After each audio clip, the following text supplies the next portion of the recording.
Okay, umpisahan po muna natin dito bago tayo ma-vlog. Ito na po. Kikinatisin muna natin.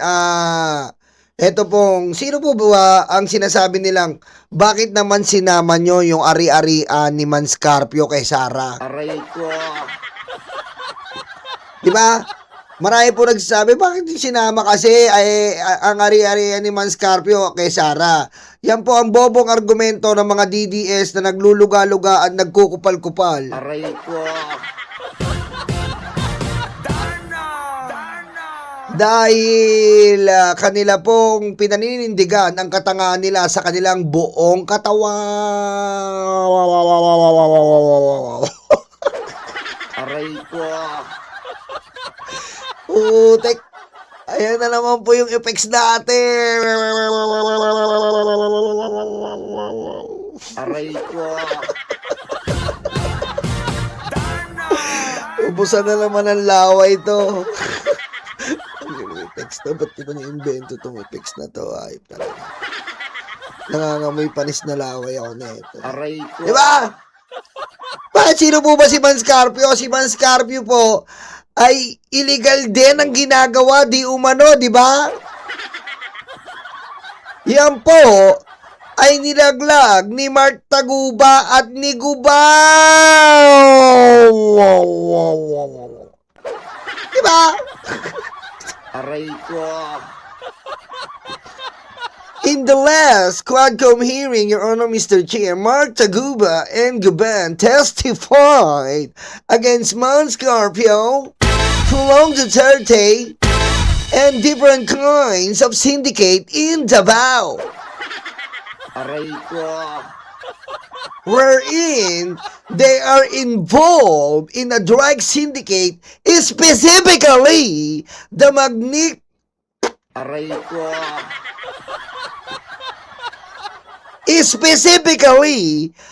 magnetic lifter in the custom.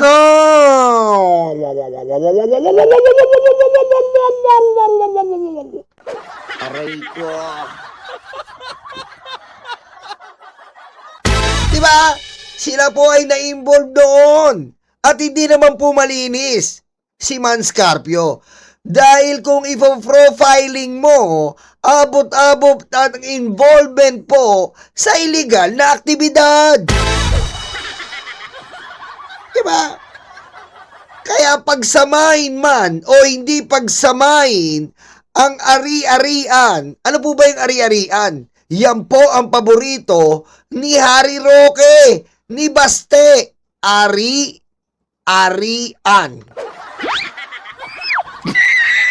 Ano bang maging safe sa tamang tao?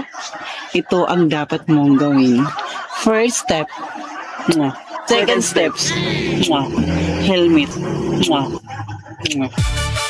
Sabi nanay ko, hotdog, ang binili mo potlong, tapos nagreklamo nanay ko, nagalit ka? Aray ko. Diba? Yan po ang ari-arian. Naisingit pa. Naisingit pa, mga kaibigan. Ito po di ba? Kung pagbabasihan naman po ang pinagmamalaki nilang law firm, they are telling the people that they have a law firm, but it's unregistered for 10 years. Ano po ba ang maipagmamalaki? At bakit hindi tayo magugulat sa mga umaapaw ng pera ng mga Duterte? Kaya nga po sinabi ni Mr. Trillanes na sila ay sangkot sa illegal na aktibidad. Diba mga kababayan? Kasi po ganyan po talaga. Kapag biglaan po ang pagyaman mo, hindi po katulad natin mga kababayan, mga karayuma. Katulad po kayo, mga OFW dyan na mga kulubot ang muka. Aray ko. Diba? Halos nakulubot na yung mukha nyo kakatrabaho. Pero ang kayamanan nyo ay hindi naman matatawag na kayamanan. Matatawag lang tong pangtusto sa pang-araw-araw. Aray ko. Diba? Nagkanda kulubot na kayo, nagka-maintenance na kayo, ganun pa rin ang sitwasyon nyo sa buhay. Siniswerte lang kapag may sumusobra. Siniswerte lang kung nakapagpapagawa. Pero, in reality, sapat lang ang tawag doon. Pero sila, Vice Mayor pa lang si Sara, kumukubra na, umiikot na sa kanyang bangko ang 700 million pesos. Diba? Vice Mayor ka, government official, kumikita ka lang ng halos 100,000 kada buwan sa sweldo, pero pumapasok sa'yo 700 million pesos sa bangko. Aray ko. Bakit ganun, Yolo? Bakit ganun ang perang pumapasok? Kasi nga po, sabi nga po ng ating Senator Trillanes, ito ay may involvement kay Sami Uy. Aray ko. Diba? Dahil ito ay involved kay Sami Uy. Ayan nga po, Trillanes, Sus Duterte, Representative VP Husband, ex-BOC, Head for Drug Smuggling. Yan po ang hindi madepensahan ng mga Duterte up to date. Hindi nila madepensahan dahil totoo. Totoo po. Kaya kabi-kabila po ang pagharang sa mga aligasyon, kabi-kabila po ang pagharang sa mga kaso, kabi-kabila po ang pagharang sa impeachment para po hindi ma-expose ang totoong sindikatong pamilya ng mga Duterte. Aray ko. Patayin mo si BBM. No joke.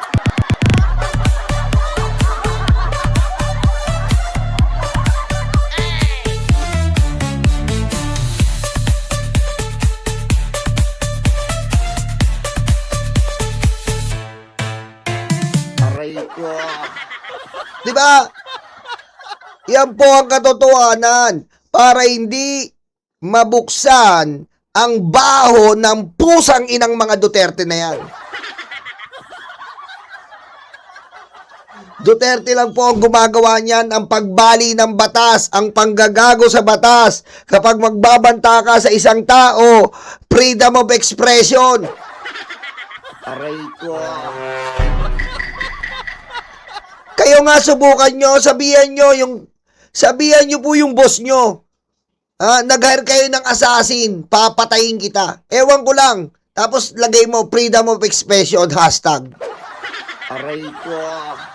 I-try nyo nga po mga kababayan. I-try nyo po. Ewan ko lang kung saan kayo kalalagyan. Ganun na po kabobo ang ating bansa ngayon. Gusto nilang gawing bobo. Hindi nila alam na pwede pong gawing ehemplo o halimbawa yon. Murahin mo ngayon yung boss mo. Pagmura mo, pagbantaan mo ang buhay. Na may kinontak kang assassin at no joke, papatayin mo siya. Aray ko. I-try nyo po yun. Ewan ko lang kung nasang kulungan kayo aabutin. Aray ko. Ganon po tayo binubobo ng mga Duterte na to. Para lang pagtakpan ang kademonyoan nila. Lahat ginagawa nila ng pusang inanto. Aray ko. Kaya si Man Scarpio, anong ginagawa? Nagkaso pa, nag-TRO pa, di ba? Binutata ng korte yan. Huwag daw pabuksan. Ang dapat pabuksan, di ba? Binutata ng korte. Aray ko.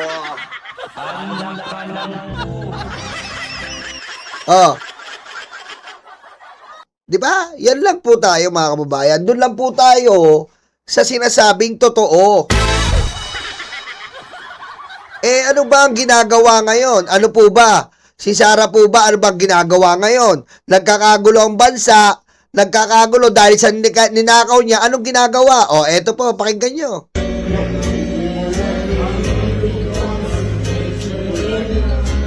Kinang ina, napakasarap ng buhay ng tarantada. Ano bang maging safe sa tamang tao? Ito ang dapat mong gawin. First step, second steps, helmet. Sabi nanay ko, hotdog, ang binili mo potlong, tapos nagreklamo nanay ko, nagalit ka? Yan po, oo.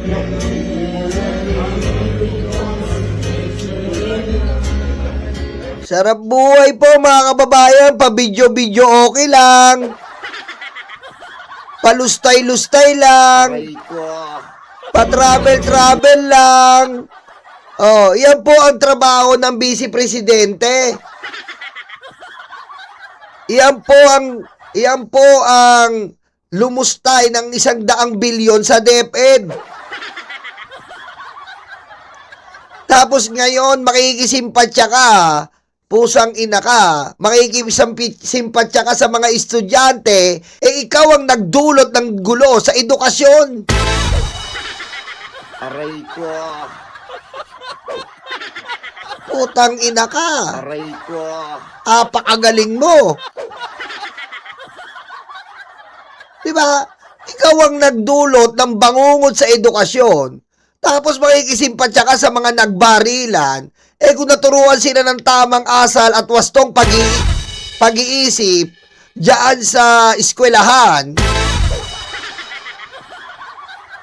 Diba? Kung maganda ang mga kurikulum na iyong inilathala, iyong pinatupad, iyong nilantad bilang DepEd Secretary, maayos ang mga kabataan. Aray ko. Pero hindi po. Kaya nga po dito po sa peso yung mga grade ng mga estudyante sa buong mundo, pangalawa na tayo sa kulelat. Simula na naging DepEd Secretary to. Aray ko. Tapos ngayon, pa-relax, pa-chillax sa mga ninakaw niya sa kaban ng bayan. Aray ko. Pagharap sa namatayan, nakala mo siya yung namatayan. Ano gagawin niya? Magpapakute lang doon, camera. Aray ko. Na parang sinisisi pa sa gobyerno ang nangyaring barilan, samantalang isa siya sa magdulot ng impluensya sa barilan. Gusto niyang ipapatay ang Pangulo, pugutan ng ulo. Isa kang DepEd Secretary dati, isa kang Vice President, yan ang maririnig sa'yo, pusang ina mo. Ikaw talaga.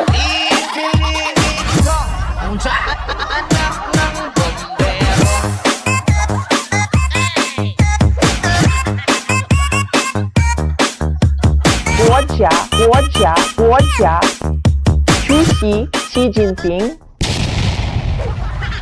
Diba? Alam nyo mga kababayan, yung mga ganitong tao po na nakakagawa pang magsaya, na parang feeling niya siya ang reyna ng mga reyna ng Disneyland, ika nga Fiona. Aray ko. Diba? Feeling reyna ng Disneyland. Kaya nga ang tawag sa kanya, Fiona. Pero pag nagalit, umaastang tsakadal. Aray ko. Kita mo? Bumalik tayo. Ano ba nagawa sa DepEd? Eto po mga kababayan. Yung nasa kaliwa po, iyan po ang achievement ni Sara. Isang bahay kubo para sa mga estudyante. Palakpakan natin.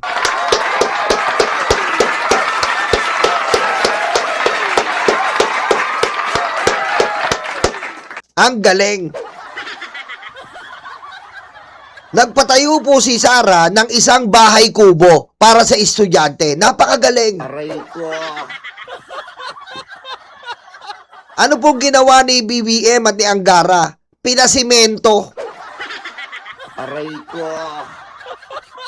Ang galing, panoorin nyo, These my best years yet. May copyright, lakayan na lang natin. Yan po, Ayan po,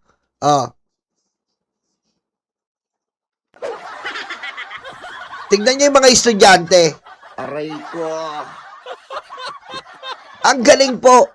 Ganyan po yung DepEd Secretary natin na kumubra ng 100 billion mahigit. Aray ko. Galing!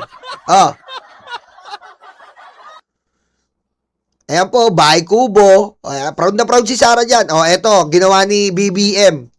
Ayan po yung susi ng mga room. Tignan nyo na kung anong klaseng ngayon. Ayan na. Ayan na po, eskwelahan na, bato.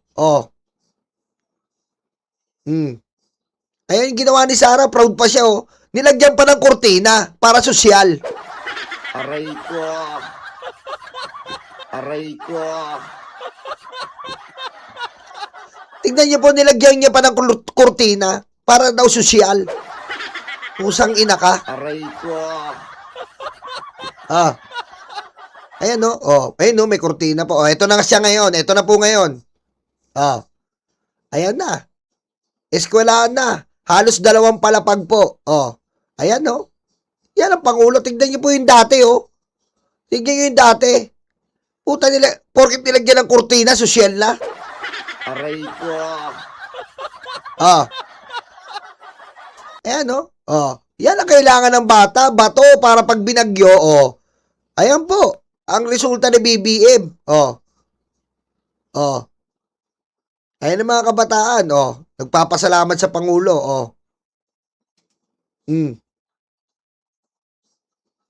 Yan. Yan po ang eskwelahan, mga kababayan, mga karayuma. Pero nyo, DepEd ka, balak mo, lagyan ng mga school, kubo, sa bawat probinsya. Aray ko. Gumagastos ka ng pira na galing sa malita. Aray ko. Tapos makikita sa social media. Aray ko.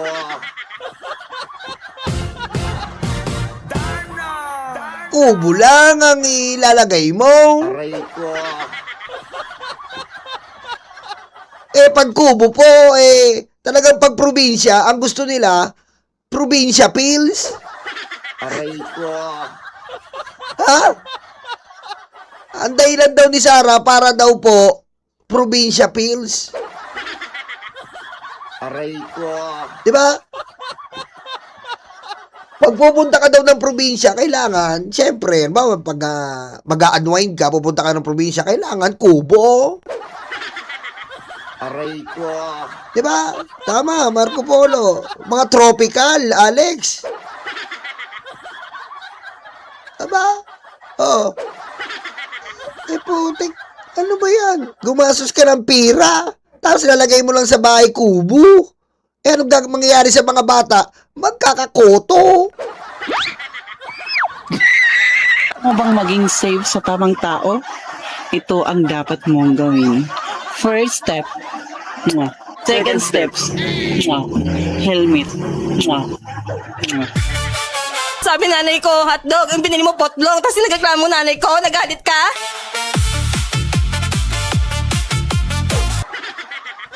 Yeah. 100 billion ang nilustay. Hiningi na pondo. Humigit pa. Putek, asa na? Aray ko. Biro mo, si BBM pa rin po ang kumilos. Pinasimento. Diba? Tsaka, breaking the history of the student in the Philippines yan. Tayo po ay nasa kulela at sa peso. Yung isang statistics na nagpapakita kung saan na ba ang antas ng karunungan ng mga kabataan. Simula po na naging DepEd si Sarah, lagapak po tayo, nasa puwetan tayo. Aray ko.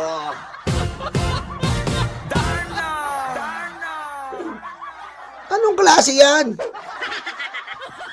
Aray ko. Kaya napakatindi po itong pamilyang Duterte, si Manscarpio, si Pulong Duterte, lalong-lalo na to si Sara Duterte. Akala po negosyo ang politika. Diba? O, nag-ano pa si Katie, si Jordan, si Alona. Binobola pa ako. Ayan, nagko-comment yung Bengkantor. Binobola pa ako ng mga editor na to. Aray ko.